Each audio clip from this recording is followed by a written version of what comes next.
Bonjour et bienvenue dans cet épisode de podcast qui est le troisième et dernier épisode de la série Comment bien préparer un salon du bien-être. Et aujourd'hui, c'est un épisode un peu spécial parce que on va parler d'ateliers et de conférences. Comment bien préparer en fait sa conférence quand on participe à un salon du bien-être ou pas d'ailleurs. Donc, on va discuter de tout ça avec mon invitée Clémence Wozniak. Je vous dis à tout de suite.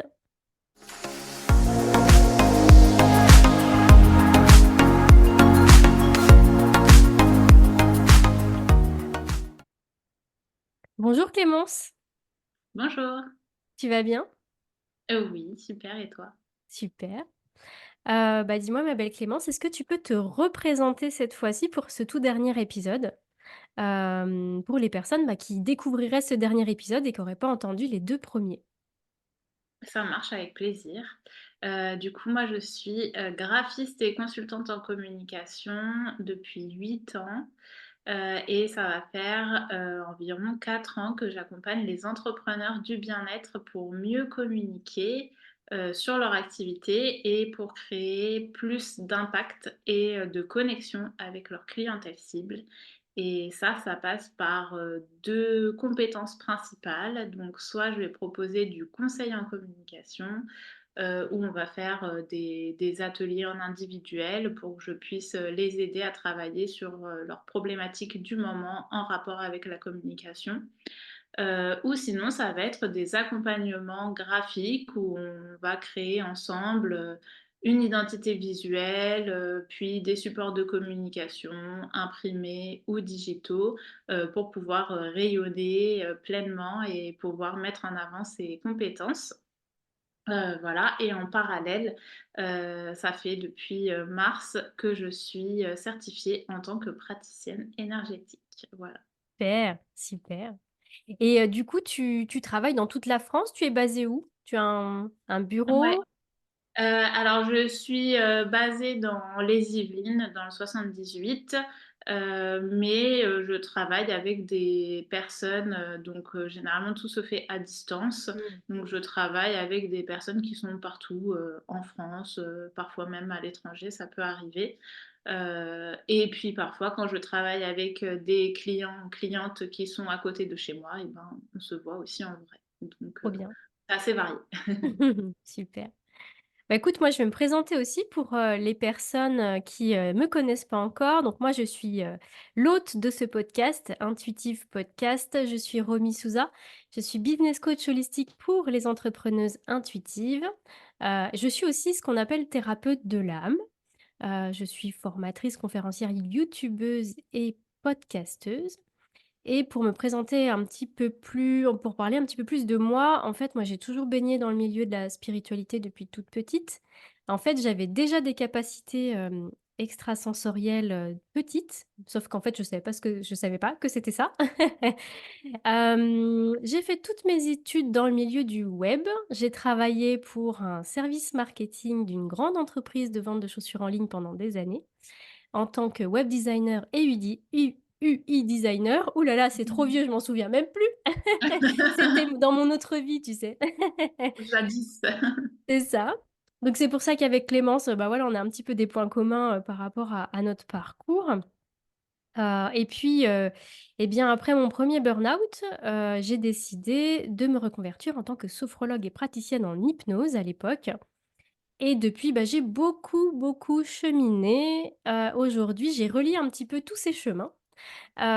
Et aujourd'hui, j'utilise mes capacités extrasensorielles et mon expertise de l'entrepreneuriat pour aider les pros du bien-être et de la spiritualité à développer leur activité de manière intuitive, simple et légère, en intégrant bien sûr la spiritualité au cœur de tout ça.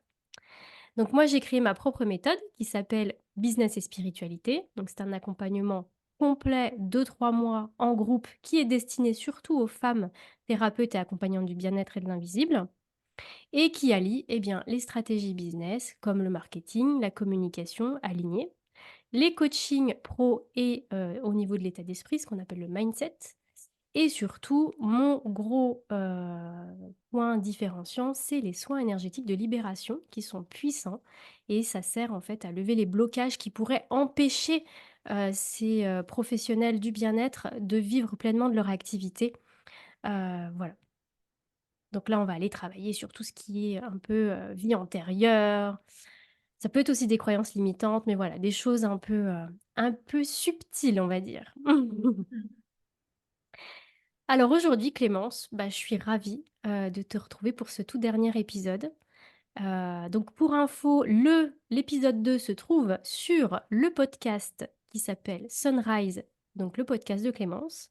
Donc si vous C'est ne ça. l'avez pas encore déjà écouté, allez peut-être écouter, l'épisode 2, qui était vraiment, on va dire, dans le vif du sujet de comment préparer un salon du bien-être. Et là, aujourd'hui, on va tout particulièrement parler, des conférences. Alors, bah, du coup, comment tu veux qu'on aborde le truc, Clémence? Oui et ben, justement, au niveau des conférences, pour commencer, heu, est-ce que toi, tu aurais des conseils à donner aux entrepreneurs du bien-être, oui, et aux thérapeutes Mmh, pour bien se préparer avant une conférence, lors d'un salon, que ce soit sur le plan, personnel ou matériel? OK. Alors déjà, on en a déjà enfin, je pense déjà en avoir parlé dans les autres épisodes, tout ce qui était la Oui, partie voilà. préparation au niveau énergétique, le fait de bien s'ancrer, de bien, se nettoyer, se protéger. Donc ça, j'en ai déjà parlé. Donc n'hésitez pas encore une fois à aller, écouter l'épisode 2. L'épisode 1 et 2, donc l'épisode 1 qui est sur mon podcast et l'épisode 2 sur celui de Clémence. Là, pour le coup, au niveau de la conférence, moi, je pense que c'est quand même important de parler plutôt pratico-pratique ici, notamment en termes de matériel. Parce que, quand vous faites un salon du bien-être ou pas, parce que parfois ça peut, être une conférence ou un atelier en dehors d'un salon. Hem, c'est important de poser la question, en fait, à l'organisateur, quel type de matériel il y a sur place.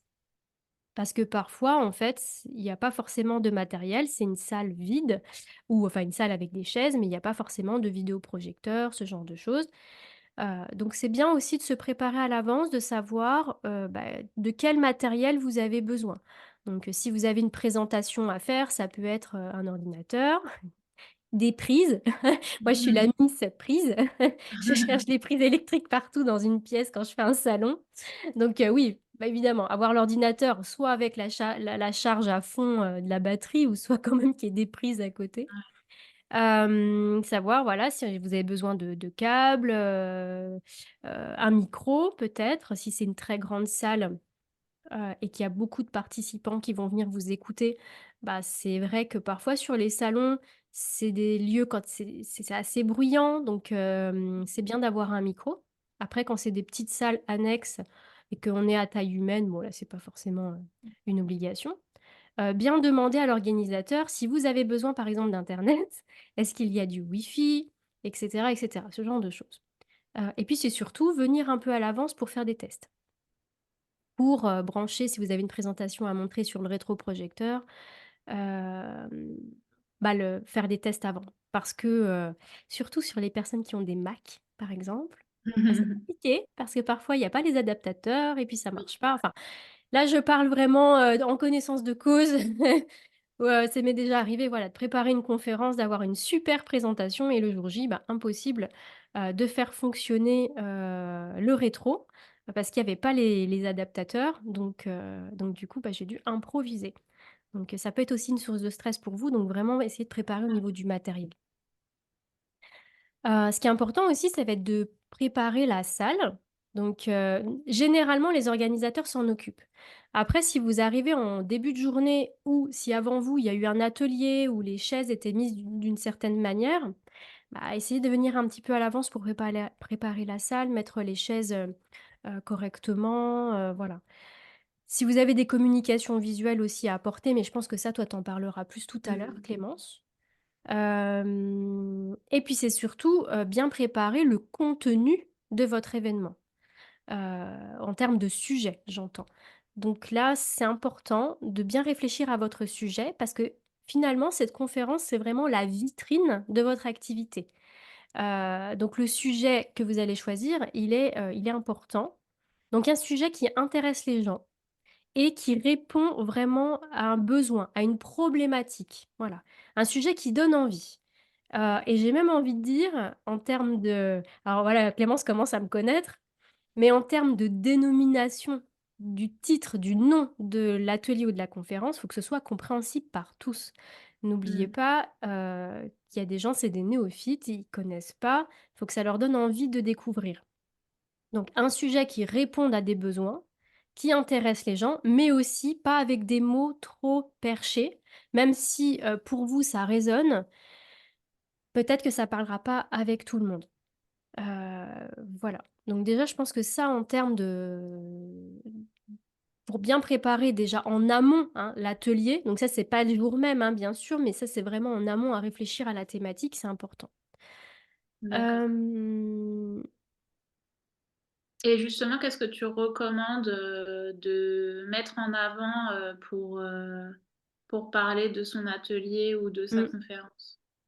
Bah, après, généralement, quand tu es sur des salons, donc quand c'est des salons qui sont plutôt bien organisés, qui voilà, qui ont l'habitude, généralement, tu as un programme avec les exposants et avec les ateliers, les conférences, avec les horaires et cetera.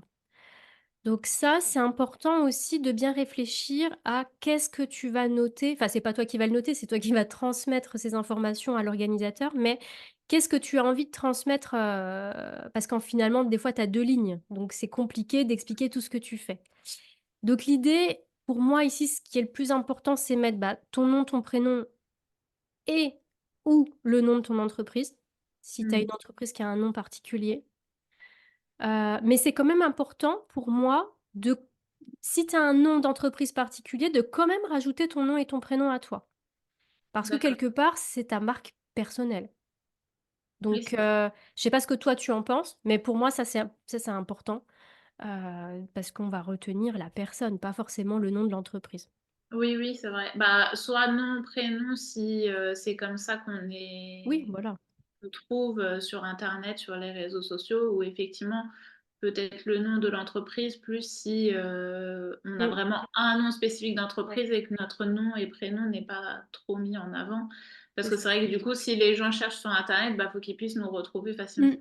Bah, en fait, ça va vraiment dépendre du type d'activité de la personne. Exact. Admettons, tu es, naturopathe ou, sophrologue ou voilà. Là, tu vas mettre ton nom, ton prénom. Si tu as un nom d'entreprise, tu peux le rajouter, Ouais. mais c'est pas une obligation. Après, si on va dire, tu as une boutique, par exemple, tu vends des produits, des pierres, des minéraux, de l'encens, de genre de Mmh. choses.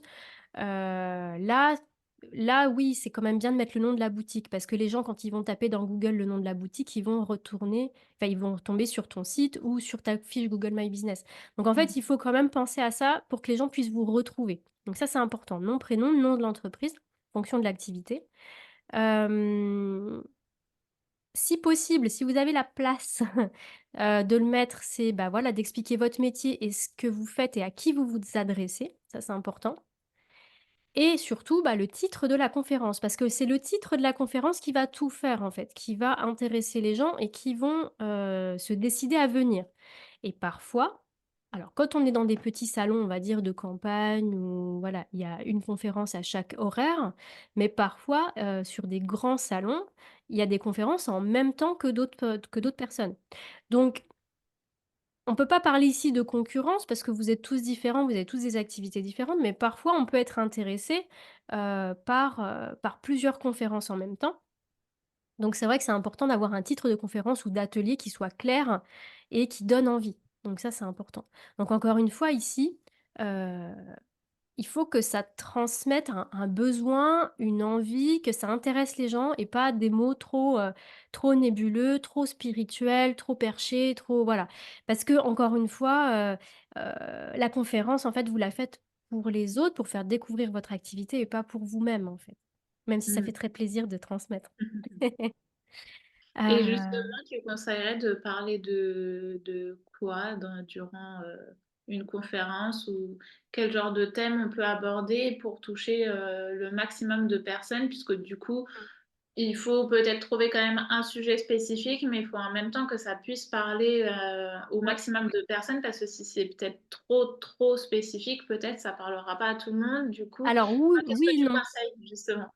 Oui et non. En fait, encore une fois, ça va dépendre de ce que tu fais et quelle est ta cible aussi. Enfin, j'aime pas ce mot cible, mais qui est Oui. ton client idéal?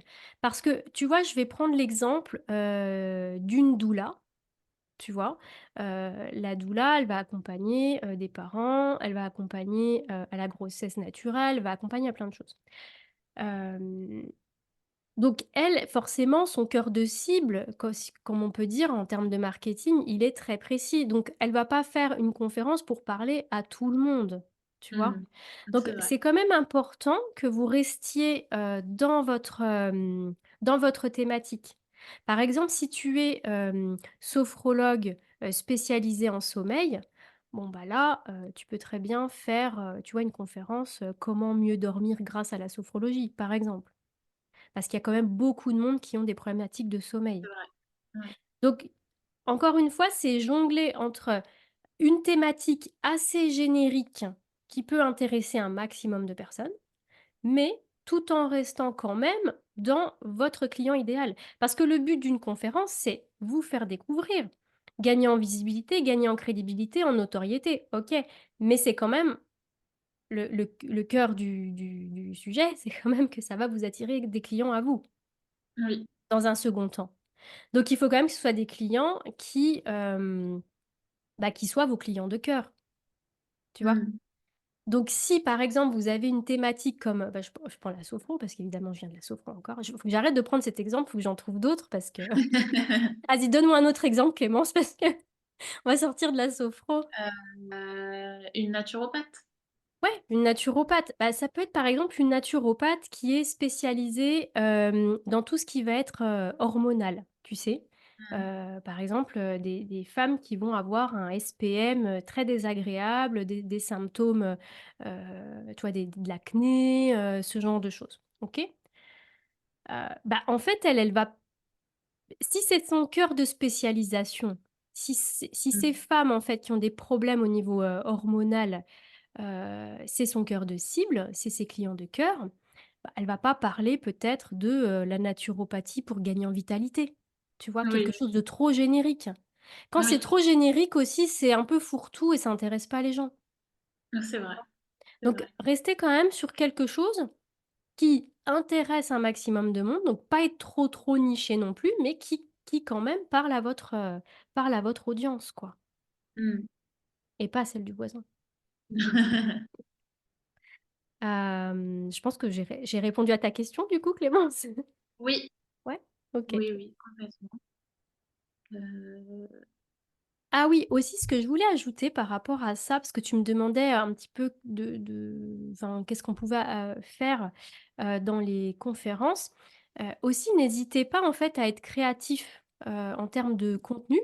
Par exemple, si vous avez, je sais pas moi, vous avez une boutique où vous vendez des tisanes, bah, pourquoi pas faire une mini dégustation lors de l'atelier? Ça peut être sympa. ouais. Tu vois, faire des mini ateliers, ça peut être aussi, n'hésitez pas à personnaliser votre contenu, si bien sûr vous avez une petite audience, de participants. Parce que si vous êtes très, très nombreux, vous pourrez peut-être pas ou peut-être avec des volontaires. Mais, par exemple, si tu fais, des tarots, tu vois, de naissance, de ce genre de choses, bah, tu peux demander peut-être à une personne volontaire de donner, son nom, tu vois, son nom, son prénom, sa date de naissance pour faire un mini thème, pour faire découvrir ton activité, quoi. Ça peut être pas mal aussi, les gens, ils aiment bien ça. Tu vois, Ouais, c'est vrai. c'est pas de la conférence, scolaire, tu vois, du descendant comme on appelle ça, où tu vas parler de la définition de comment est né le tarot, tu vois? Non, les gens, Oui. enfin, ils s'en fichent un peu de ça. C'est trop Ouais, il faut que ce soit concret, ouais. pour les gens et c'est vrai que souvent je pense que les conférences ou les ateliers qui fonctionnent le mieux, c'est ceux où il y a aussi de l'interaction avec, les Mmh. autres. que du coup les personnes se retrouvent, actrices, durant la conférence ou l'atelier et ça les marquera plus qu'une conférence où on écoute juste quelqu'un en train de raconter, Mmh, des choses, et du coup on est plus, potentiellement en mode passif et où on va, peut-être retenir que, 50 de ce qui a été dit parce que, parce qu'on n'est pas dans l'interaction justement. mmh, c'est ça. Après, il faut aussi respecter, enfin, c'est important, j'en reparlerai après, parce que j'ai envie de parler de la posture aussi, je vous donnerai quelques Mmh. clés. Mais c'est aussi important aussi de respecter, les personnes, parce qu'il y a des gens qui aiment bien être en retrait et être observateur, écouter et pas forcément participer. Donc ne pas forcer non plus, tu vois? Mmh. C'est important parce que ça peut mettre les gens mal à l'aise. Ah oui, c'est vrai. Ah, c'est Mmh. clair.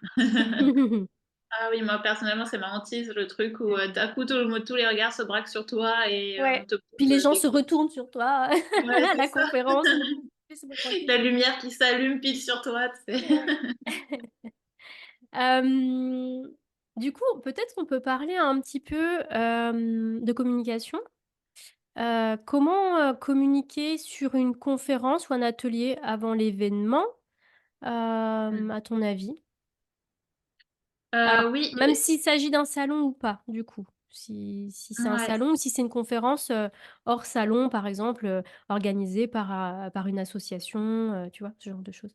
Ouais, bah, je pense que c'est hyper important, d'en parler, notamment si on est sur les réseaux sociaux, du coup, de faire potentiellement, par exemple, des publications à Mmh. propos, de ces conférences, en stories. Ça peut être, montrer entre guillemets un petit peu les backstage, si on est en train de travailler sur un sujet, commencer à un peu teaser, Mmh. sur le sujet pour pouvoir, commencer à attiser un peu la curiosité.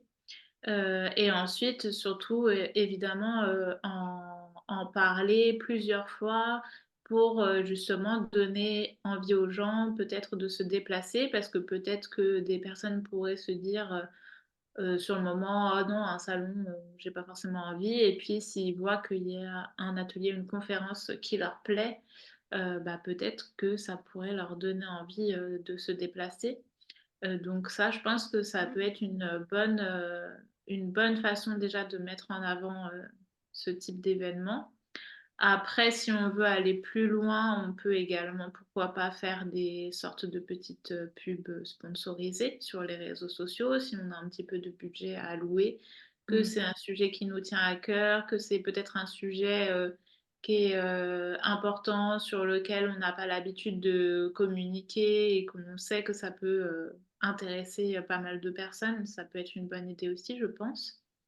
Heu, mais après ça, c'est à voir en fonction du budget qu'on a puisque comme on en avait parlé dans les épisodes précédents, le budget d'un salon et d'une participation à un salon, ça peut vite, être cher donc rajouter en plus des pubs sponsorisées, ça peut être, ça peut commencer à faire beaucoup. Mmh. Alors Après ça peut être là, Clémence, du coup, est-ce que tu es plus axée sur, le thérapeute qui va faire une conférence à un salon? Ou c'est plus un conseil pour les organisateurs du salon, du coup, par rapport à la pub heu, payante? oui, là j'étais plus partie sur, plutôt, la personne qui va donner la conférence. OK. Mais effectivement, si on parle des organisateurs, là, effectivement, peut-être qu'eux ont plus de budget à allouer, par exemple, dans des pubs, justement. Ah OK. Donc, par exemple, Mmh. ça peut être une bonne idée aussi. Et après, ce que je voulais ajouter aussi, c'est, via, des newsletters aussi. Si on a une newsletter, déjà souvent les organisateurs, eux, ont souvent des newsletters qu'on reçoit plusieurs fois avant le salon où on va nous mettre en avant le programme des conférences, voilà, enfin différentes choses comme ça. Donc ça, je trouve que c'est assez important puisque c'est vrai que ça nous permet de, en tant que visiteur, de s'organiser par rapport au salon et choisir, la date à laquelle on souhaite venir en fonction justement parfois des conférences. Mmh. Donc ça, je pense que c'est important de communiquer dessus.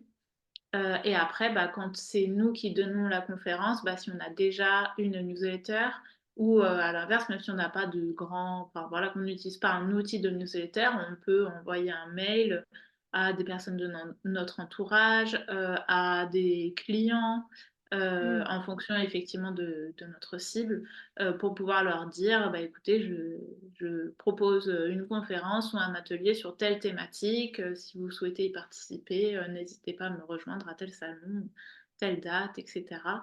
Donner, les horaires, et tout ça, enfin voilà, toutes les informations Mmh. importantes et bah, ça peut, potentiellement donner envie aux gens, de venir.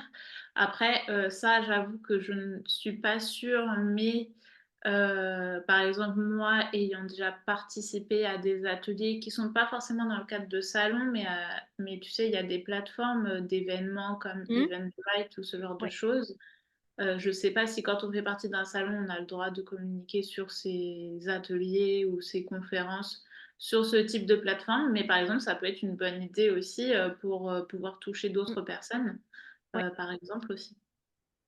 Oui, puis c'est surtout que c'est des plateformes, comme Eventbrite, c'est tu peux me faire organiser des événements payants ou gratuits, C'est ça. donc c'est pas mal parce que les gens peuvent payer directement, enfin acheter leur place directement sur la plateforme et puis aussi il y a les événements Facebook, ce genre de choses aussi que tu peux Oui, c'est faire. vrai, ouais, effectivement. Hem, Moi, ma question aussi, c'était, à ton avis, à peu près combien de temps avant la date de la conférence ou de l'atelier, il faut communiquer dessus? Parce que j'imagine que Heu, si tu communiques une semaine avant, c'est un peu juste. ouais, carrément. Oui, oui, bien sûr. Oui, je pense qu'au moins, à peu près un mois à l'avance, Ouais, commencer à communiquer dessus, je pense que c'est bien. au Là encore minimum, une quoi. fois ouais, au Ouais. minimum, là je parle plus si on est, du côté de la personne qui Mmh, donne, la conférence ou l'atelier et du côté des organisateurs, je pense que c'est même plus, 1 mois et demi, 2 mois à l'avance, commencer déjà à mmh, communiquer, sur, le salon, sur les ateliers qu'il va y avoir et cetera et recommuniquer du coup plusieurs fois dessus, de manière assez régulière. mmh. Parce que, c'est vrai qu'on dit souvent qu'il faut voir 7 fois l'information. Je ne sais pas si c'est une vraie si c'est un Si, vrai truc ou pas, mais ouais, normalement, c'est voir c'est une étude américaine, ça concernait, tu sais, les publicités, à la télé. ouais. Et en fait, c'est une étude américaine qui disait qu'effectivement, il fallait voir 7 fois la publicité pour, qu'il y ait un déclic et que tu achètes, en gros. Sauf que ça, c'était vrai, quand il y avait pas les réseaux sociaux. Ouais. Maintenant, avec les réseaux sociaux, en fait, on voit tellement, tellement de publicité passer tout le temps que ce Mmh. chiffre, en fait, augmente, je pense. Je pense Mmh. que là, faut de 7, tu peux passer à 10, Ouais, sur les possible. réseaux. Ouais.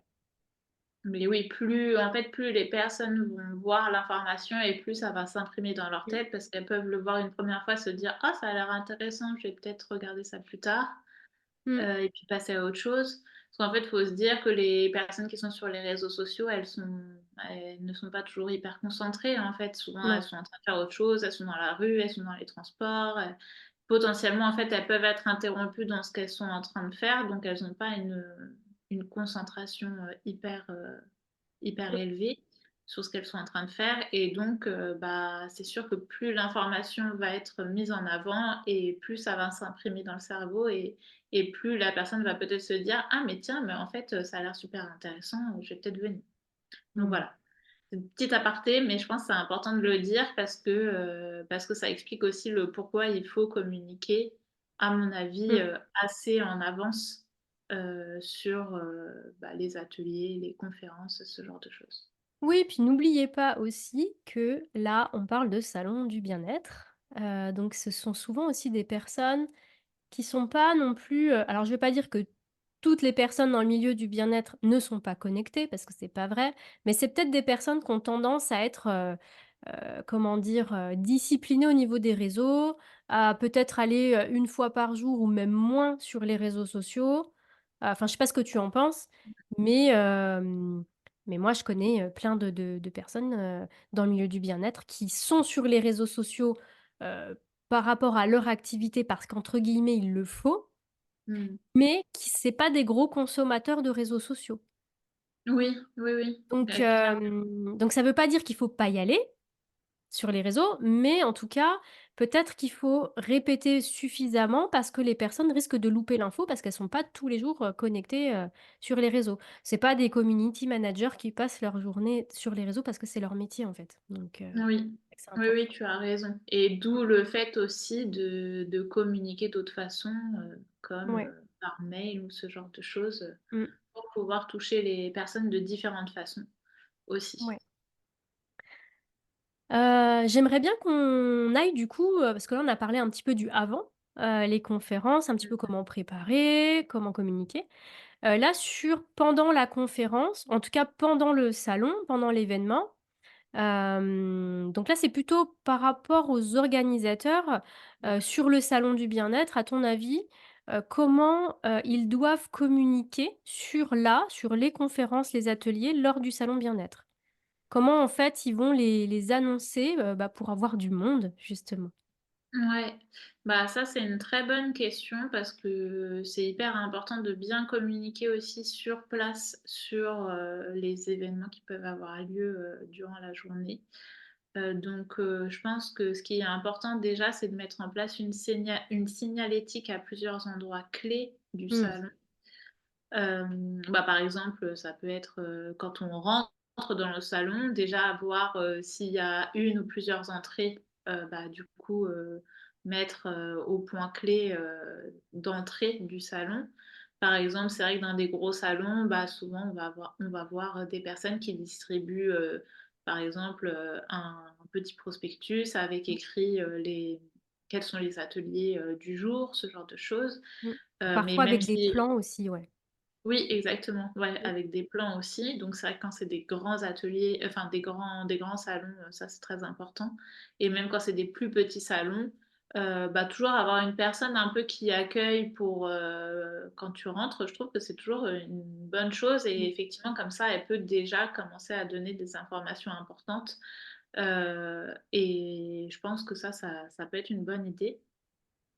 Après ce que je pourrais conseiller également, bah, c'est de mettre des affiches, sur le lieu, encore une fois à différents endroits clés, par exemple, bah, comme je disais, ça peut être vers l'entrée, ça peut être plus ou moins si c'est, on est dans une, s entre guillemets «une salle des fêtes», qui est pas non plus immense, qu'on organise son propre salon et voilà que c'est pas un truc, non plus, faramineux comme les choses qu'on voit, à Paris, porte de Versailles et ce genre de choses.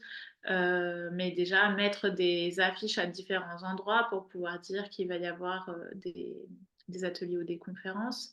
À l'endroit où ça va se passer aussi, proche de l'endroit où ça va se passer, ça peut être bien. Ça peut être pourquoi pas des indications sur le sol, tu sais quand on utilise des petits stickers sur le sol avec, des Des flèches ou ce genre flèches, de ouais. choses. Selon la taille du lieu encore, effectivement, si c'est une salle des fêtes, peut-être qu'il y a pas besoin parce qu'on va pas non plus se perdre dans un labyrinthe, mais quand c'est un lieu qui est peut-être plus grand, bah, ça peut être, intéressant de le faire. Effectivement, comme tu disais tout à l'heure, les plans également avec, les différents stands, les personnes qui sont sur les différents stands et cetera. Comme ça, si on voulait voir, quelqu'un en particulier, ben, on sait déjà que la personne se trouve à tel endroit par rapport au plan. Mmh. Qu'est-ce que je peux te dire d'autre? Je pense que, Bah, je pense que heu, c'est déjà pas mal en termes de communication, de signalétique, parce que c'est vrai que ouais, pour faire beaucoup de salons, parfois c'est un peu, tu cherches un petit peu où se trouvent oui, les ateliers, donc il faut demander. Donc peut-être effectivement quand tu parlais tout à l'heure de la personne à l'accueil, quand tu arrives au salon, tu sais qu'elle te met le petit oui, bracelet, fluo. c'est ça. Peut-être que cette personne, elle pourrait effectivement dire: «Bah, voilà, il y a des ateliers, les salles se trouvent ici, ici». Ça peut être intéressant aussi, Ouais. je pense. Et j'allais dire aussi peut-être selon le salon en question aussi, bah, s'il y a des endroits où on fait, la queue, tu vois? Par exemple un endroit, où je sais pas, il y a une buvette, un petit Mmh. coin, restaurant, ce genre de choses, bah, pareil, ça peut être des endroits intéressants, des endroits clés où en fait où on peut, communiquer sur, les événements de la journée. Mais c'est bête, mais même, proche des toilettes, tu vois? C'est des Oui. endroits où souvent on fait la queue, donc on a un peu rien à faire, donc c'est le moment en fait d'avoir, des choses à regarder, à lire, Mmh. Donc je pense que ça peut être des endroits, entre guillemets «stratégiques» où, communiquer sur les événements aussi. Ouais, où tu peux mettre le programme avec les horaires, des ateliers, Exactement. c'est ça? Ouais, OK. c'est ça. Et puis moi, j'aimerais rajouter autre chose aussi, c'est que, bon, souvent dans les grands salons, ils le font, mais n'hésitez pas aussi à avoir ce qu'on appelle un aboyeur. J'aime pas trop ce nom, mais enfin quelqu'un qui prend le micro et qui dit: «À telle heure, il y a une conférence dans telle Mmh. salle». Parce que ça, en fait, c'est très important parce que quand tu es visiteur sur un salon, bah, en fait, tu discutes avec les exposants, tu fais ton petit shopping et cetera et tu vois pas le temps passer, C'est quand vrai. tu adores ça et en fait, bah, moi, c'est m'est arrivé plusieurs fois de louper, les débuts des conférences et en fait, après, bah, par respect, tu oses pas rentrer, parce que la personne a déjà commencé. Donc je pense que c'est important, d'avoir quelqu'un qui time un petit peu tout ça, sans être Mmh. trop intrusif. On n'est pas sur la foire aux poissons non plus, mais je veux dire avoir quelqu'un qui voilà, qui dit, telle conférence va commencer dans telle salle, je pense que c'est important. Oui, bah, je pense que ça peut être bien ou sinon aussi, s'il y a besoin de s'inscrire pour participer à un atelier ou une conférence, Mmh, pareil aussi proposer, dès qu'on arrive, un petit papier pour, s'inscrire aux conférences qui nous intéressent, par exemple. mmh. Même, je sais pas, ça peut être quelqu'un qui peut être, chargé de récolter, des enfin, si les gens sont d'accord évidemment, mais récolter par exemple les numéros de téléphone et leur dire: «On vous envoie un SMS, quand la conférence va commencer» aussi, pourquoi pas, hein, ça peut être une solution aussi, j'ai jamais vu, mais je Oui, me c'est dis des pourquoi idées. pas. Voilà, ça, c'est des idées. Ouais et je pense aussi, bah, pour le coup, quand c'est l'exposant, donc ce que soit un thérapeute, peu importe, qui fait une conférence et ben ce serait bien aussi qu'à son stand, en fait, ce soit, marqué. Parce qu'en Mmh. fait, honnêtement, je le vois très rarement C'est vrai, c'est et jamais, c'est dommage, en fait. mmh, C'est dommage. Donc n'hésitez pas à mettre une petite affiche en disant: «Conférence, tel jour à telle heure sur telle thématique», ouais. à votre stand en fait, tout simplement. Oui, c'est vrai. Moi je pense qu'on a fait le tour par rapport à ça. Est-ce que tu avais d'autres choses à ajouter, Clémence? Bah, après sinon ce que je peux, apporter, comme information supplémentaire, c'est plus le type de signalétique, précise qu'on peut mettre en place. Ah, Parce avec que j'ai plaisir. plus parlé, de d'affiches, de stickers, mais encore une fois, comme on en avait parlé dans les épisodes précédents, bah, quand on va sur, par exemple des imprimeurs en ligne, souvent pareil, on a, un peu des catégories spécifiques comme, la signalétique. Et en termes de type de signalétique qui peuvent être intéressantes à mettre en place, il va y avoir tout ce qui va être les signalétiques suspendues. Donc par exemple, ça c'est plutôt quand on est dans un lieu enfermé. Si le lieu est très grand, effectivement, je pense que c'est bien aussi d'avoir de la signalétique qui est Mmh, plus en hauteur, puisque ça va être des espaces qui sont plus dégagés, donc qui vont attirer l'œil plus facilement et qui sont visibles au loin. Donc ça peut être une bonne solution. Ensuite, on a, tout ce qui va être, drapeau et voile, donc plus des choses, qui sont imprimées sur, des matières, des tissus, ce genre de choses aussi. Potentiellement, en plus, je pense qu'en termes de budget, ça peut coûter un peu moins cher. Bah, comme je disais tout à l'heure, les personnes qui vont être à des endroits stratégiques, et ces personnes-là, pourquoi pas, elles peuvent très bien avoir un t-shirt, avec, mmh, je sais pas, le logo du salon ou un truc comme ça pour qu'on sache que ce sont des référentes, à qui s'adresser. Ou, pareil, un petit stand, point d'information aussi. Heu, Pareil, où on sait que c'est à cet endroit-là, si on a une question, si on a besoin d'un renseignement, si on a besoin de récupérer un prospectus, un programme, un plan, bah, du coup, on sait que c'est ici. Ça, je pense que ça peut être des bonnes solutions. Après sur les très gros salons, voilà, il y a d'autres choses, les des panneaux digitaux, des trucs, voilà, plus gros, ouais. mais là, on est plus sur, des très gros salons, où Mmh. il y a beaucoup plus de budget. OK, merci. Et du coup, ça me fait penser, est-ce que toi, tu as des conseils sur, les éléments à communiquer, lors d'une conférence et d'un Mmh. atelier? Oui, bah, si tu veux, on peut parler un petit peu, ouais, de ce qui est important de transmettre Mmh. lors d'une conférence ou d'un atelier. Hem, donc moi, enfin, encore une fois, je tiens à ressouligner, cette importance parce qu'en fait, ça peut paraître un peu stressant, de faire un atelier ou une conférence, surtout si c'est la première fois. Même quand on en fait, régulièrement, c'est pas un exercice simple, mais vraiment ressouligner un petit peu l'objectif de pourquoi, vous faites une conférence ou un atelier. Donc vraiment, en fait, les ateliers ou les conférences, c'est, au moment d'un salon ou hors salon, hein, encore une fois. Mmh. C'est vraiment une opportunité pour vous de montrer votre expertise, de renforcer votre crédibilité, votre visibilité et de toucher une plus large audience, plus de personnes, en fait. Et d'attirer, à vous des gens qui sont intéressés par, votre pratique, par vos compétences, par votre personnalité, par votre aura. Donc ça, c'est important. Hem, donc en fait, il va falloir apprendre à se présenter. Ça, j'en ai déjà parlé dans l'épisode 2, Mmh. mais vraiment se présenter, savoir, dire en fait, bah, ce que vous faites concrètement et j'insiste sur le mot concrètement. Qui vous aidez, comment vous travaillez, c'est enfin com c'est voilà, c'est quoi un petit peu votre énergie? Ça, c'est important parce que c'est aussi ça qui va attirer des gens à vous. Hem, aussi, donc je pense que c'est important. On peut reparler du pitch, tu penses? On va reparler un petit peu du pitch, même si on en a parlé, Ouais. dans l'épisode 2, mais vraiment donc savoir se présenter, c'est voilà, comme je l'ai dit, hein, c'est, qui tu es, ce que tu fais comme métier, auprès de qui tu aides, donc ça, c'est vraiment important de le souligner, mais en fait, heu, encore une fois, en utilisant des mots simples. Des mots Mmh. compréhensibles de tous, pas trop perchés et nébuleux.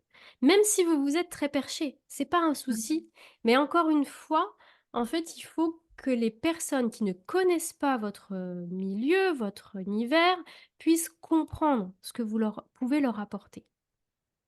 Donc des choses, trop compliquées et puis enfin, je me mets aussi dans le lot quand je dis ça, parce que je fais systématiquement, même quand je crée des pages sur mon site ou quoi que ce soit, je fais systématiquement l'effort de simplifier toujours pour que ce soit le plus compréhensible possible. Mmh.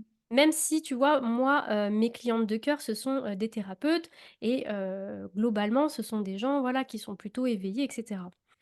Mais je fais toujours cet effort de simplification pour que ce soit le plus compréhensible possible par tous. Donc ça, c'est important. C'est un effort à faire et il faut que votre pratique, ce que vous faites, puisse être compréhensible par des débutants ou par un enfant de 5 ans. Sinon, si c'est trop compliqué, si c'est trop nébuleux, les gens ils vont entendre des mots perchés, donc ça va les attirer parce qu'ils sont peut-être spirituels et ils sont en chemin d'éveil, on va dire. Donc ils vont être attirés, mais concrètement, ils comprennent pas ce que ça va leur apporter dans la matière concrète. Tu vois? Dans le pratico-pratique. Donc c'est important de de de bien travailler là-dessus, quitte à se poser, à écrire, tu vois, son pitch, «Je suis, je fais, de telle manière» et cetera. Ça, c'est Mmh. important. Hem, aussi, ce qui peut être sympa, c'est, pourquoi pas parler, d'une anecdote, de quelque chose, de poser une question un petit peu, pour introduire, son atelier, tu vois? Heu, tu vois, donner un peu de style, on va dire, Mmh. OK? Ça peut être intéressant dans la manière de se présenter, tu vois? Tu arrives et au lieu de dire, «Oui, je suis un tel, je fais ça», tu poses une question ou tu donnes une anecdote et après tu te présentes, bien sûr. Mais ça peut donner un effet de style.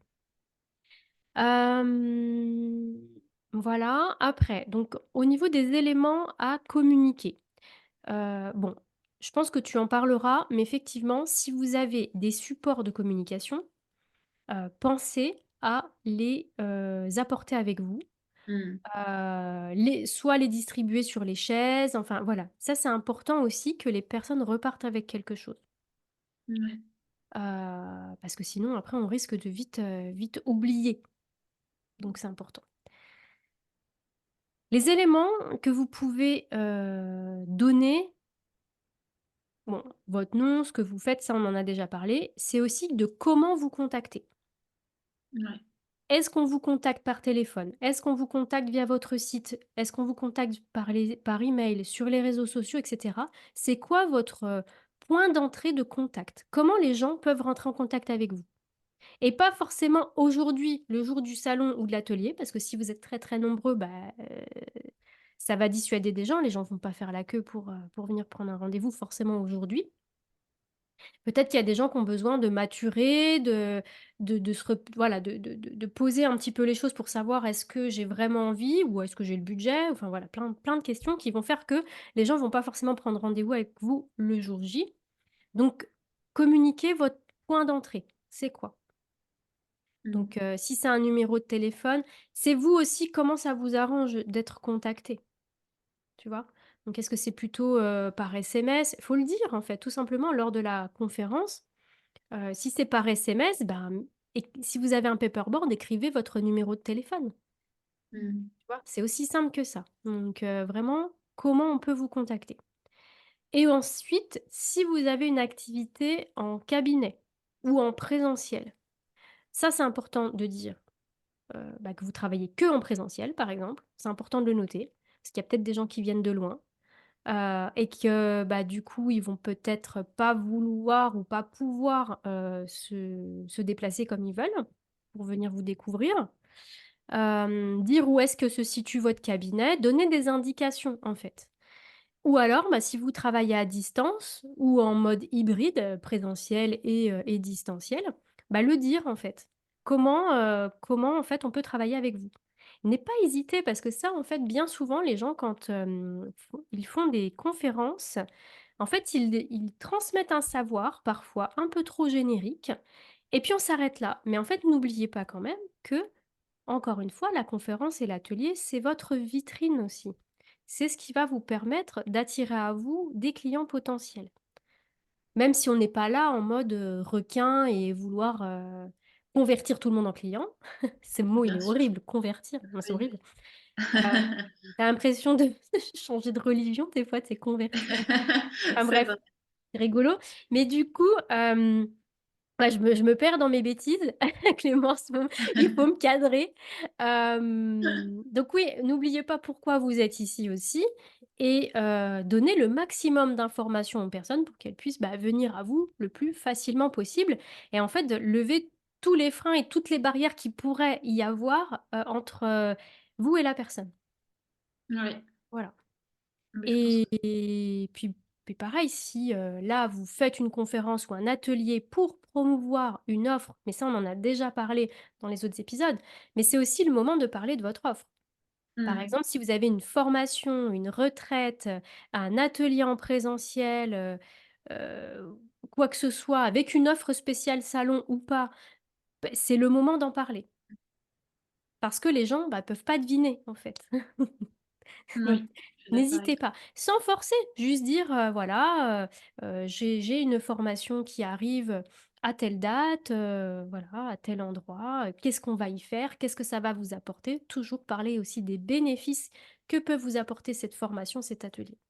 Voilà. Mmh.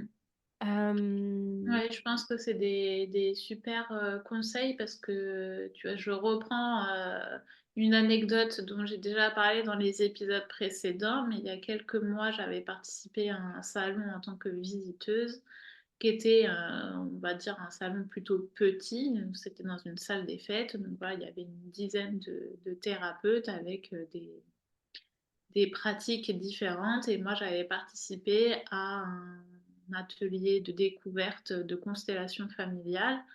C'est la première fois que je découvre cette pratique et déjà on était tout de suite dans le concret, donc ça c'était super et en fait ça m'a tellement marquée que je me suis dit direct, si à un moment donné j'ai envie de travailler, sur ce type de sujet, certainement que je m'adresserai à cette personne.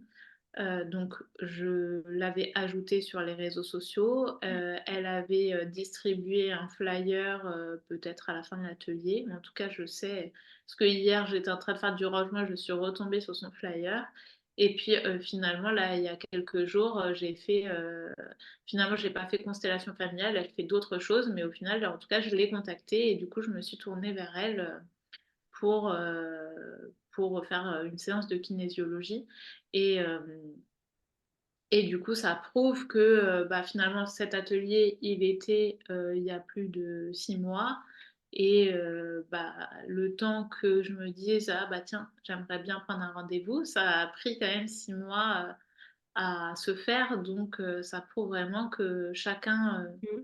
met du temps, en fait, dans la réflexion. Mais en tout cas, moi, j'avais en tête cette personne et du coup, je l'ai gardée entre guillemets «sous le coude» jusqu'au moment où je me suis dit que j'avais peut-être besoin de consulter cette personne. Mmh. Donc faut vraiment, pas minimiser le pouvoir et l'impact de donner ses contacts ou son flyer ou ce genre de choses parce que voilà, parfois Mmh. ça les gens reviennent mais bien longtemps après. Ouais. Ouais, c'est important, c'est important. Et du coup, toi qui as, quand même l'habitude de faire, des conférences ou des ateliers, est-ce que tu aurais des conseils, Mmh. sur, la posture, sur, comment bien s'exprimer, prendre la parole en public, ce genre de choses? J'imagine que tu dois avoir des petites Mmh. astuces. Oui, puis, j'ai été formatrice aussi pendant un petit moment, en entreprise donc ouais, j'ai l'habitude. Après, en fait, ce qui est important, hem et je tiens à le dire ici, c'est que, c'est pas parce que vous êtes thérapeute que, vous n'avez pas le droit d'être stressé. Parce que, dans ce monde un petit peu du bien-être, il y a des diktats, du bien-être où on doit toujours être zen, on doit toujours être calme, ne pas stresser parce qu'on a toute la boîte à outils, possible pour aller bien. Donc c'est important de noter que la prise de parole en public fait partie des peurs les plus importantes, qui existent, au monde. Et ça touche, pas forcément que, nos tu vois, nos civilisations, occidentales, ça touche vraiment le monde entier, parce que, bah, c'est une peur qui est engrammée en nous depuis, très, très, très longtemps, c'est une peur ancestrale, heu, si tu veux, qui est liée un petit peu à la peur, tu sais, des prédateurs, tu vois, Mmh. dans la jungle, tout ça et aussi à la peur du rejet, au niveau du groupe. Mmh. Je vais pas rentrer trop, là-dedans, parce que sinon on pourrait en parler pendant des heures. Mmh. Mais c'est vraiment important déjà de si vous êtes stressé, c'est normal et moi, même qui ai l'habitude, qui ai fait des formations avec, des de très, très nombreuses personnes dans des grandes salles et cetera. Quand ça fait un petit moment qu'on n'a pas pratiqué, bah, le jour où on doit refaire une conférence, on peut avoir le petit coup de trac et ça, c'est OK. Donc si vous ressentez ça, bon, je vais pas vous faire l'affront de vous donner des conseils bien-être, de respiration ou quoi. Si vous êtes ici, bon, vous avez les boîtes à outils généralement pour vous apaiser, donc on va pas parler de ça. Hem, mais vraiment ce que vous pouvez faire, c'est juste, bah, en fait le dire et c'est OK de dire, «Ouais, je suis un peu stressée», le prendre un peu sur le ton, voilà, humoristique. Hem et c'est OK parce que ça prouve que vous êtes un être humain, voilà, qui a des émotions, qui ressent du stress et c'est pas parce que vous êtes thérapeute que, vous êtes dans la zen attitude, et que vous n'avez ressentez, absolument rien à part amour et gratitude, quoi. OK? Donc ça, c'est normal. Donc je tiens vraiment à rassurer par rapport à ça. Ensuite, si vous êtes quelqu'un qui a besoin d'avoir des notes avec elle pour se rassurer, d'être hyper, préparé parce que vous êtes structuré, vous avez besoin d'un cadre, d'une structure, c'est OK aussi. Personne va vous faire: «Bouh, elle a des notes dans ses mains». Non, au contraire, ça prouve que vous avez, travaillé votre sujet. Maintenant vous pouvez les avoir avec vous, comme un peu un doudou, tu vois, qui te rassure, mais vous pouvez aussi carrément vous en détacher. c'est OK. Mmh. Mais si vous avez besoin de préparation, d'une structure pour vous rassurer et lever en fait un petit peu de voile de stress, c'est OK aussi. Hem Ensuite, comment vous pouvez, faire? Donc quand vous arrivez dans votre salle, voilà, vous tout est installé, les petits flyers sur les chaises, le rétroprojecteur s'il y a besoin et cetera.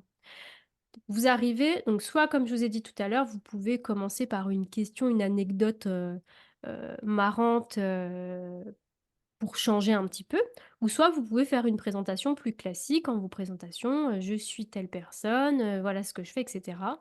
N'hésitez pas à écrire aussi sur le paperboard si vous en avez un.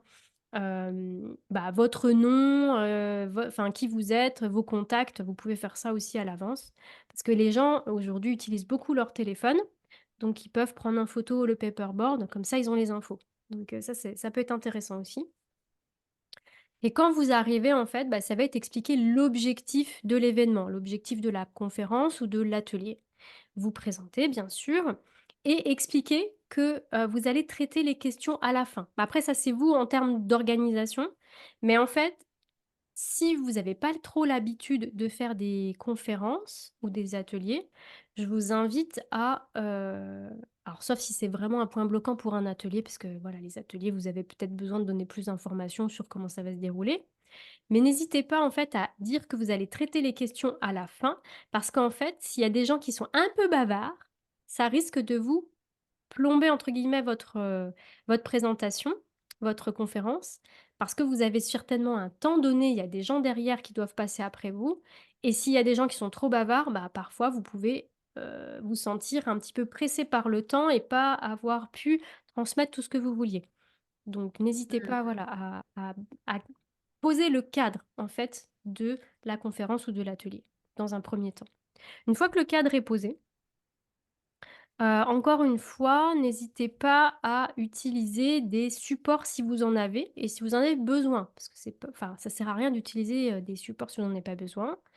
Mais c'est toujours, sympa quand même d'avoir, si vous avez un paperboard, de noter des choses. Pourquoi? Parce que, chaque personne est différente au niveau de l'apprentissage. Heu, si Mmh. vous êtes, thérapeute, j'imagine que vous avez appris ce que c'est que le VACOG. Donc Ouais, tu me visuel, parles en chinois auditif, là. kinesthésique. Voilà, ça te parle ça, Clémence? Non, c'est ce que j'étais en train de dire, là tu me parles en chinois, je connais pas OK. cette Donc en expression. fait, c'est-à-dire qu'il y a des personnes qui sont plutôt visuelles, d'autres qui sont plutôt auditives, d'autres kinesthésiques, et cét bon, olfactif, gustatif, ça on peut le mettre de côté, sauf si vous avez des choses à faire déguster, à faire sentir, comme Mmh. des huiles essentielles, par exemple, ça peut être intéressant.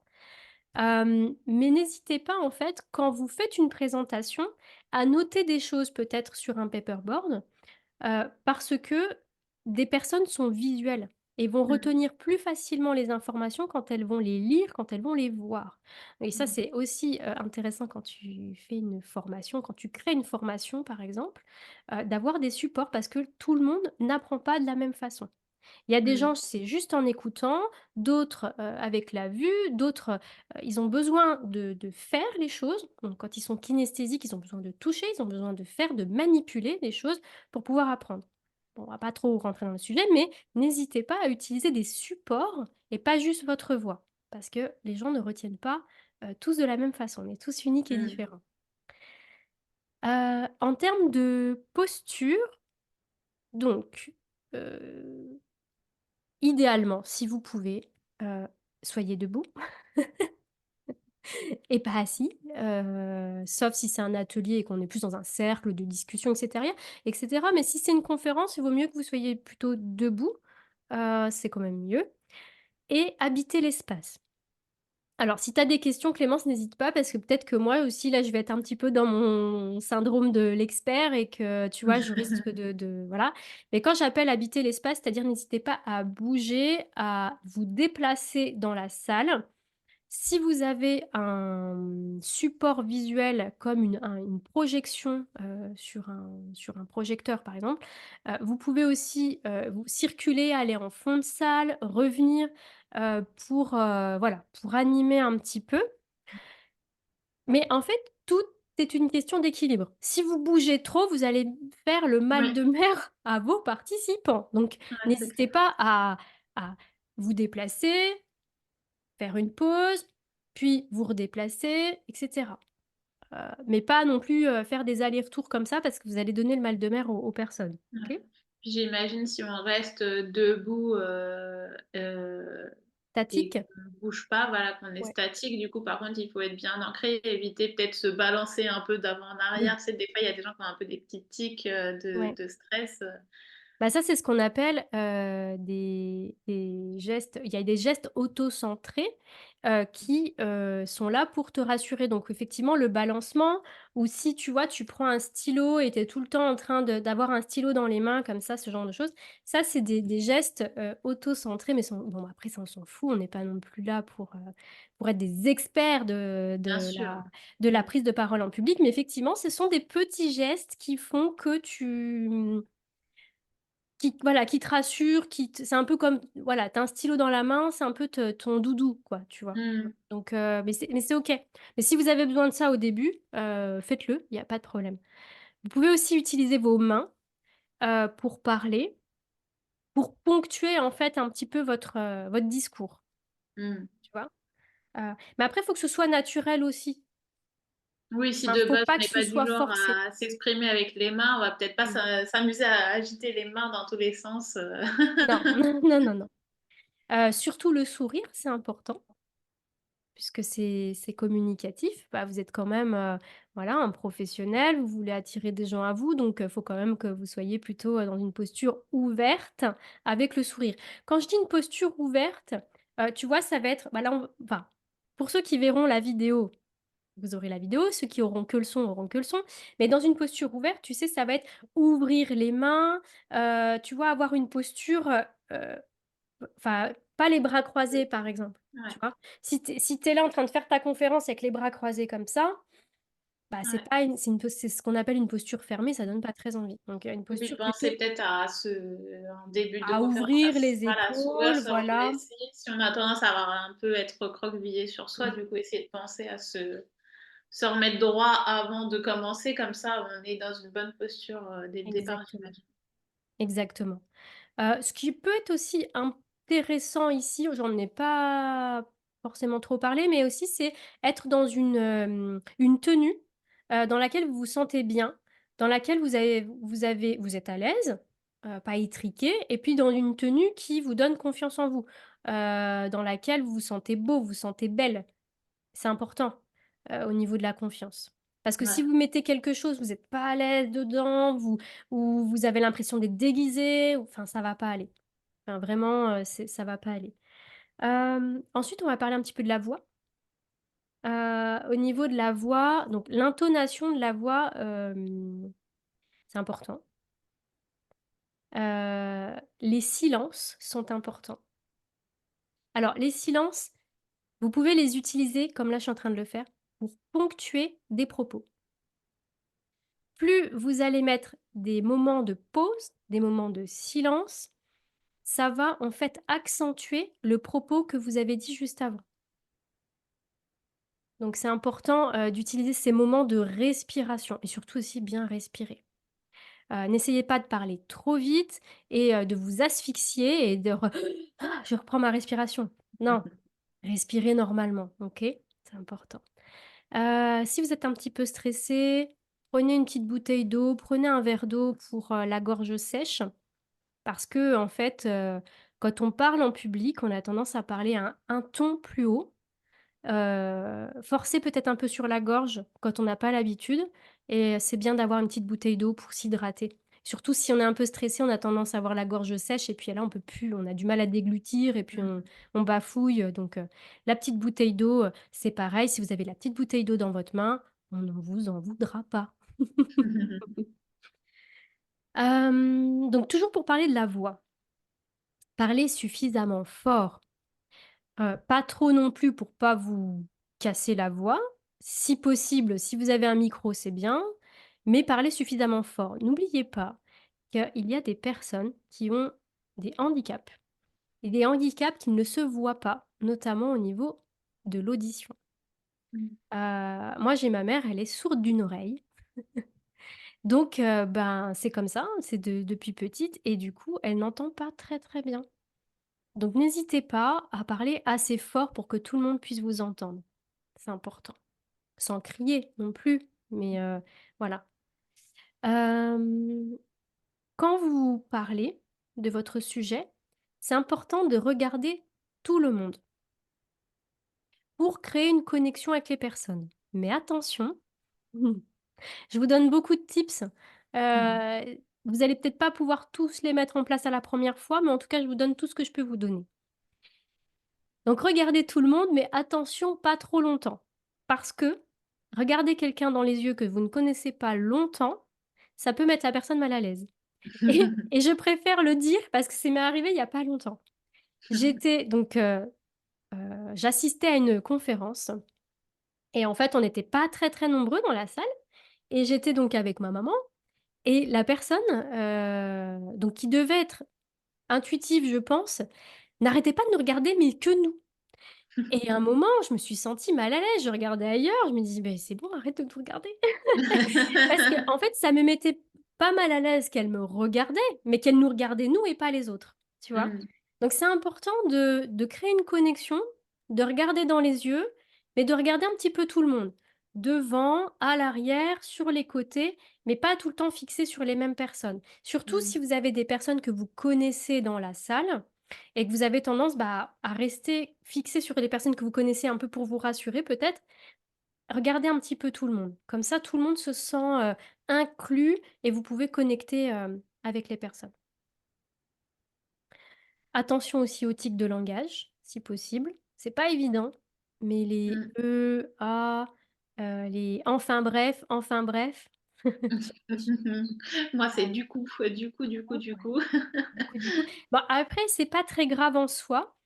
Mais en fait, ça peut devenir, si on le dit trop, ça peut devenir un peu problématique parce que les gens après, ils vont entendre que ça et ils Ouais, vont ils vont se être bloqués fixer sur le dessus. tic de langage, ils vont pas entendre le reste du discours, c'est dommage.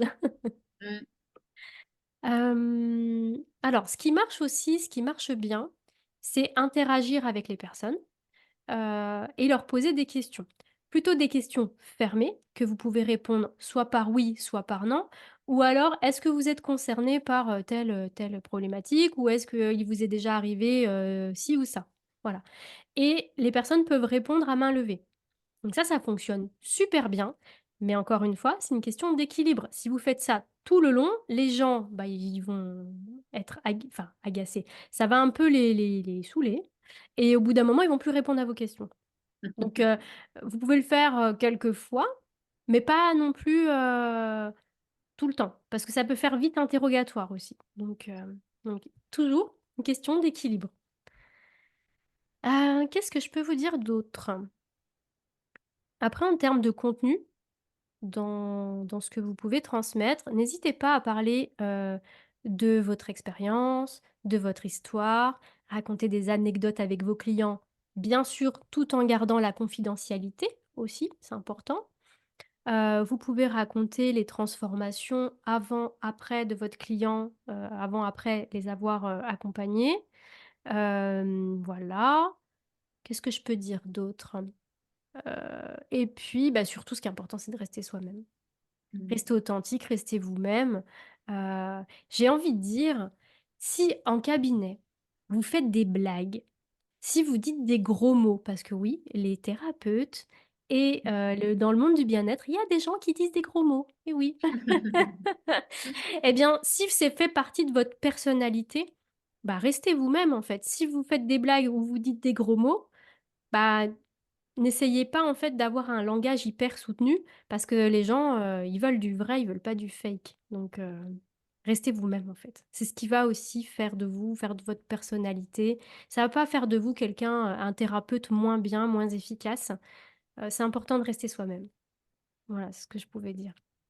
Ouais, je pense que Je c'est pense déjà avoir fait le tour par rapport à mmh. j'ai dit beaucoup de choses. Ouais, mais je pense que ça c'est des bonnes clés parce que c'est vrai que la prise de parole en public, c'est pas toujours évident, Mmh. et puis surtout dans le milieu du bien-être, il y a aussi beaucoup de personnes qui ont un peu du mal à se mettre en avant, donc je pense que c'est des sujets sur lesquels, il y a peut-être parfois des choses à travailler, donc là, ça donne déjà pas mal de bons conseils en tout Mmh. cas. Oui. Et puis surtout, vraiment, l'important, c'est de s'intéresser aux gens et de transmettre, en fait, quels sont les bénéfices, qu'est-ce que vous pouvez leur apporter, comment vous pouvez les aider. Ça, c'est vraiment le plus important. Mmh. Hem, du coup, Clément, je vais te laisser un petit peu la parole. Je pense que je t'ai un petit peu, coupé l'herbe sous le pied, mais est-ce que selon toi, en tant que professionnel de la com, est-ce qu'il faut vraiment prévoir des cartes de visite ou des flyers quand tu fais une conférence? Ah bah, effectivement, je pense que tu as déjà plus ou moins répondu à la Ouais. question, mais je pense que la réponse est oui. Mmh. Hem, En fait, je pense que c'est assez important d'avoir, effectivement quelque chose avec lequel on repart et qu'on va garder. Hem On en avait parlé, je crois dans l'épisode 2, mais ça peut être, quelque chose à récupérer une fois qu'on a assisté à la Mmh. conférence, tu sais, avoir un petit, QR code à flasher pour pouvoir télécharger, je ne sais quoi, Mmh. par exemple. Si on est Je reprends un exemple, je pense que j'avais partagé, bah, si on est hypnothérapeute et qu'on propose, des hypnoses, et ben, peut-être, qu'on va proposer, suite à, je sais pas, une conférence, sur, le sommeil et les insomnies, on va peut-être proposer une hypnose à télécharger, pour, aider les personnes, qui ont des problèmes de sommeil, par exemple. Mmh. Je sais pas, ça peut être une idée. Hem, mais oui, effectivement, je pense qu'avoir une carte ou, laisser un petit flyer, même avant l'atelier, effectivement, qui est, du coup, sur les chaises pour que les gens, quand ils arrivent, ils ont déjà un petit truc Mmh. à regarder, à consulter, même avant que la conférence commence, le temps que tout le monde s'installe. Bah, je trouve que ça donne déjà, un peu d'informations et effectivement, les gens, bah, en attendant, c'est vrai que souvent, on est quand même facilement sur nos téléphones. Donc par exemple, en attendant que la conférence commence, les gens peuvent très bien aller voir, bah, nos réseaux sociaux et cetera. Donc ça, je Mmh. pense que c'est une bonne idée et puis surtout que, ça permet de mener à des discussions en dehors de la conférence aussi. Puisqu'effectivement ensuite peut-être qu'il y a des gens qui vont accrocher, à ce qui a été dit durant la conférence, vont avoir envie d'échanger par la suite. Et donc, soit il y a des personnes qui vont vouloir échanger en direct, peut-être passer sur votre stand, ou bien qui vont récupérer vos informations et puis vous recontacter par mail, par SMS, etc. pour en savoir plus. Mmh. Donc pour toi, le meilleur moment, en fait, pour, distribuer ces supports, carte de visite, flyer, peu importe, c'est plutôt au début de la conférence en les posant sur les chaises? Pas forcément à la fin, où tu vas les distribuer à la Bah, main? Comment tu ouais, bah, je ouais, pense qu'en fait, le problème de les distribuer à la fin, c'est que, par exemple, si la conférence est un peu longue, il y a peut-être des personnes qui vont partir en mmh, cours de route, par exemple.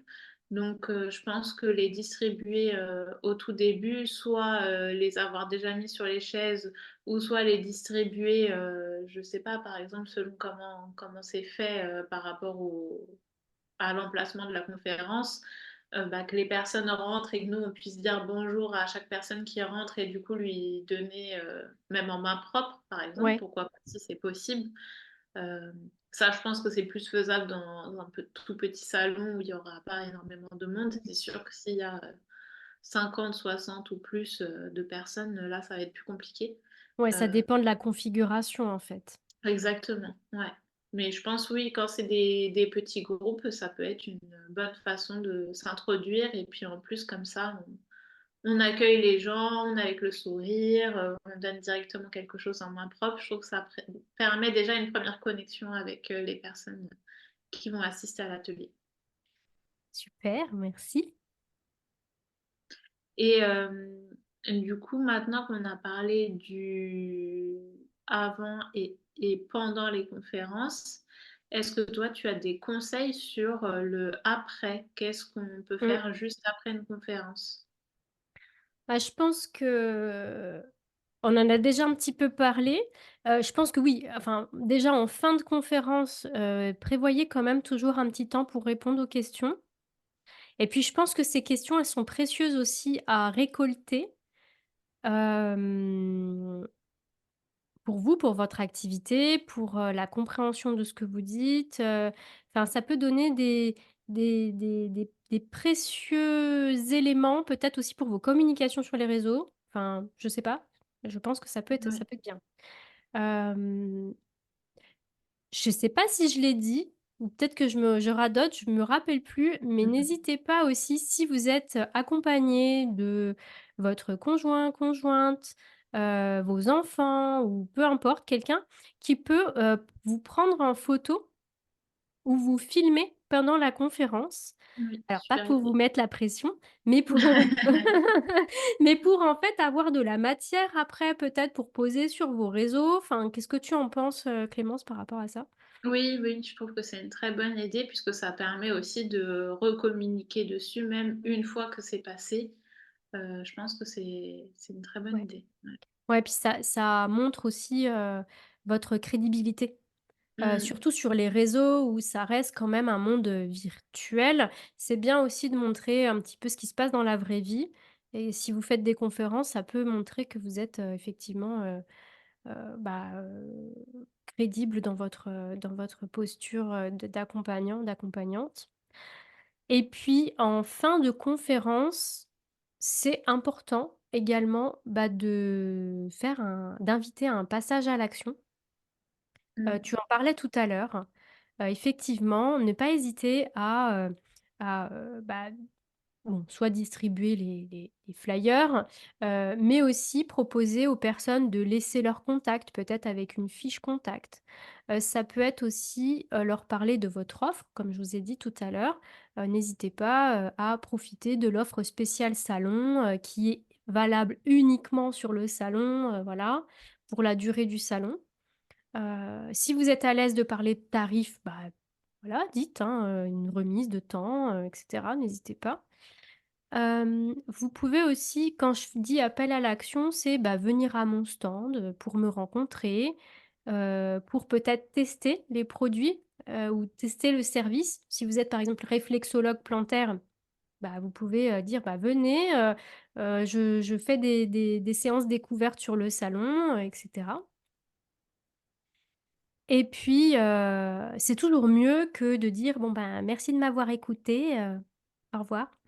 Je pense que c'est de terminer par un appel à l'action, c'est voilà, c'est toujours mieux et puis, les gens en fait, c'est pas du tout péjoratif, hein, ce que je vais dire, mais ont besoin d'être guidés, pour faire les choses. Mmh. C'est-à-dire que si vous ne dites pas, de passer au stand, de laisser le contact, si vous ne parlez pas de vos offres, ben, les gens en fait, ils sont sur le salon, il y a plein de choses qui brillent dans tous les sens et en fait, ils sont distraits, ils vont pas y penser tout simplement. C'est pas que vous êtes pas intéressant, c'est qu'ils vont pas y penser. Donc n'hésitez pas, c'est aussi, votre travail de professionnel, de faire connaître votre activité et d'oser parler de vos offres et de vos services. Je sais que j'insiste un petit peu là-dessus, Clémence, je radote un peu, mais c'est tellement important. C'est Oui, tellement moi important je suis parce tout à fait que d'accord. mes chers thérapeutes, je sais que parfois c'est pas évident de parler, de ces services, donc Mmh. j'insiste un petit peu. Mais tu as raison. Est-ce que toi, tu avais des choses à ajouter pour le après conférence, après atelier, que ce soit en salon ou hors salon? Non, franchement, je pense qu'on a fait à peu près le tour. Effectivement, comme tu disais, demander à des personnes de notre entourage, si elles sont là, de nous prendre en photo, de filmer, ce genre de choses, bah, ça, je trouve que c'est vraiment une bonne idée pour, pouvoir, recommuniquer dessus après coup. Et puis en plus aussi quand le salon est sur plusieurs jours, comme ça, jour un bah, comme ça on peut déjà, poster, quelques éléments sur les réseaux sociaux et ça permet de nouveau de Mmh. recommuniquer dessus, plus ou moins en direct et puis ça permet aux gens de mieux se projeter parce que c'est vrai que quand on communique avant, bah, on est plus dans, il va se passer ceci, cela, mais on n'a pas forcément le visuel qui va avec. On voit pas comment le salon est mis en place, on ne voit pas le stand, et cetera, et donc là, ça effectivement, comme tu disais, on est plus dans la vraie vie, on est plus dans le concret, et de voir, concrètement à quoi ressemble notre stand, ou Mmh. voilà, de nous voir en action, en train de discuter avec des gens, en train de mettre en avant, voilà, des choses, des thématiques qu'on va aborder durant un atelier ou une conférence. Bah, comme tu disais, ça permet aussi d'asseoir sa posture et sa crédibilité, et heu et je pense que c'est important aussi. Mmh. Et tu vois, ça me fait penser aussi à un truc, hem, par rapport aux thématiques d'ateliers ou de conférences, vous pouvez très bien aussi, utiliser les réseaux pour faire des sondages, pour poser la question aux personnes sur quelle thématique, les intéresse le plus aussi. Si vous avez un doute, si vous savez pas trop quoi choisir comme thématique, ça peut être aussi, une idée, bah, de demander à sa communauté déjà existante, Ouais. des idées de conférences. Comme ça, Mmh. c'est ça les fait aussi participer et je trouve ça top. Ouais, c'est vrai. Bah, écoute Clémence, je te remercie beaucoup, pour, bah, cette mini-série d'épisodes hein, sur les salons, comment, bien préparer un salon, comment faire un salon réussi et là, bon, bah, on a parlé conférences et ateliers. Comment on peut te retrouver et travailler avec toi si on en a envie et besoin? Et ben, on peut, me retrouver sur les réseaux sociaux, sur Instagram. Mon pseudo c'est, Clémence sans accent tiré du bas WZK. Donc là, je suis, active, assez régulièrement, en stories, et puis, je publie un petit peu, mais beaucoup moins que ces derniers mois, mais en tout cas, voilà, je suis toujours active et disponible, pour, discuter même par message privé. Et puis, sinon, on peut retrouver, les différents types de services que je propose, donc pour rappel qui sont soit des ateliers de conseil en communication, des ateliers individuels, pour travailler sur des problématiques spécifiques en rapport avec la communication. Tout est expliqué, sur mon site, ou bien donc des accompagnements, personnalisés, plus, orientés sur le graphisme, et donc tout est sur mon site, www.clémence-wzk.com. Voilà. Super, merci. Je mettrai toutes ces infos en description. Comme ça, les personnes pourront directement te contacter, si elles ont besoin de tes services. Voilà, je te remercie beaucoup. C'était un réel plaisir pour moi de t'avoir aujourd'hui et sur cette thématique, voilà, où on a pu toutes les 2 échanger avec nos différents, expertises. Donc, c'était vraiment top. Merci beaucoup Clémence. Merci beaucoup. À bientôt. À bientôt.